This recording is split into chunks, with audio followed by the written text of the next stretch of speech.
Have you ever felt completely swallowed up by your own stress? Not just distracted, but entirely consumed by the immediate drama of your life? Yeah, to the point where your anxieties basically just become your entire identity. Quite. It's an exhausting way to live. Yeah. Well, welcome to today's deep dive. We are looking at L.A. Fairhoff's book, Seven Universal Truths from Near-Death Experiences. And our mission today is a bit of an inner expedition. We want to help you find the witness within. Right, the true you, the part of you that's sitting right behind your eyes, just, watching the script of your life unfold. And to really grasp that concept, we have to look at the extreme conditions Fairhoff studied, don't we? Yeah, exactly. Because near-death experiences, they strip away everything, the physical body, the job title, the history, all of it. So the question Fairhoff asks is, what is actually left when the biological brain goes quiet? Which they argue is just pure, boundless awareness. The text draws a very sharp distinction between the temporary character you play in everyday life and the eternal witness. Right. The witness simply observes thoughts. It isn't contained by them at all. It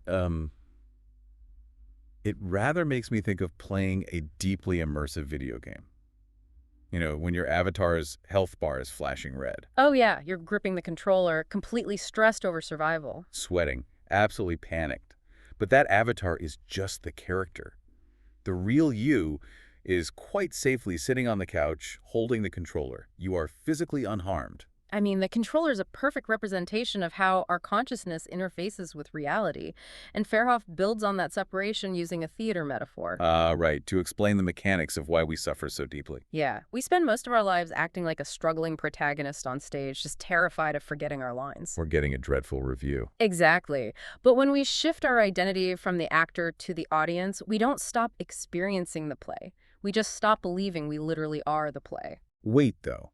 If we are just safely watching the play of our lives from the mezzanine, doesn't that inherently breed apathy? I mean, if nothing can actually hurt this witness, I'd worry I'd just stop caring altogether. That's a huge misconception, actually. It assumes distance equals indifference, but neurologically, it is the exact opposite.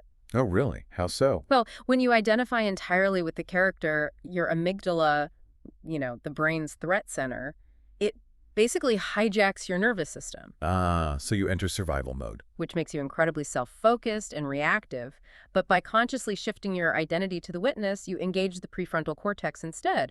You actually regulate that threat response. So because you know your essential self can't be destroyed by a bad review or, say, a broken heart, you can engage with the world more passionately. Precisely. You take risks and feel human emotions more clearly because you aren't constantly fighting them for survival.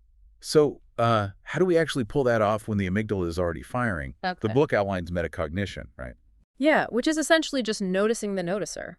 It's an active cognitive shift. Like, the next time a wave of anger hits, you just pause. And silently acknowledge, I am the one who notices this emotion. Exactly. It breaks what psychologists call cognitive fusion. You aren't suppressing the chemical release of the emotion, you're just severing your identity's attachment to it. The emotion washes through the biological character, but the witness remains completely untouched. Yeah, exactly. It really highlights how easily we get lost in our own mental scripts, doesn't it? I mean, there's something deeply comforting about picturing your inner witness as this distinguished audience member.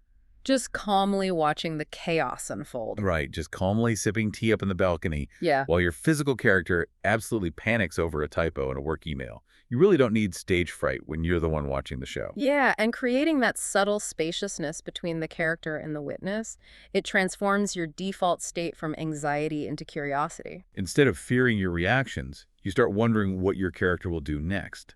It changes the stakes of everyday life entirely. It's a completely different way to move through the world. It is. And it leaves us with something quite fascinating to consider, especially given Fairhoff's research on near-death experiences. Right, the ultimate question. Exactly.